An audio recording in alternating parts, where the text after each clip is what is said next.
Welcome back to అభినయాస్ vlogs అండి. ఈరోజు మనం ఒక టేస్టీ బుడమ దోసకాయ రొట్టె రెసిపీ చూసేద్దాము.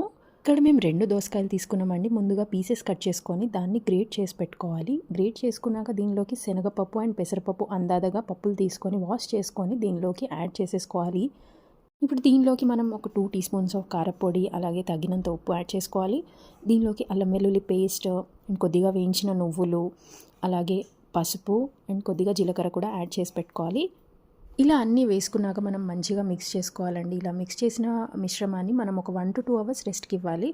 అలా ఇస్తే ఏమవుతుందంటే దోసకాయలో ఉన్న నీరంతా బయటికి వచ్చేస్తుంది. ఆ నీరులోకి మనం మళ్ళీ 1 గ్లాస్ ఆఫ్ వరిపిండి అండ్ హాఫ్ గ్లాస్ ఆఫ్ జొన్నపిండి ఇక్కడ మేము యాడ్ చేసాము. ఆ మిశ్రమాన్ని బట్టి మనం ఎంత నీరు ఉంది, ఎంత కంటెంట్ ఆఫ్ వాటర్ ఉందనే దాన్ని బట్టి మనం యాడ్ చేసుకోవాలి. ఇంకా పడితే ఇంకా మీరు ఇంకా హెల్తీ ఆప్షన్ కావాలంటే జొన్నపిండి ఎక్కువ యాడ్ చేసుకోండి కొద్దిగా.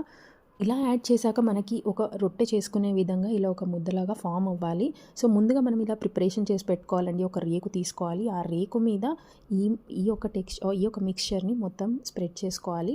ఇలా స్ప్రెడ్ చేసుకున్న దాని మధ్యలో కొంచెం హోల్ పెట్టేసుకొని మనం ముందుగా క్యాస్ట్ ఐరన్ ప్యాన్ని రెడీగా పెట్టుకోవాలి. దాని మీద అయితే చాలా పర్ఫెక్ట్గా సెట్ అవుతుంది.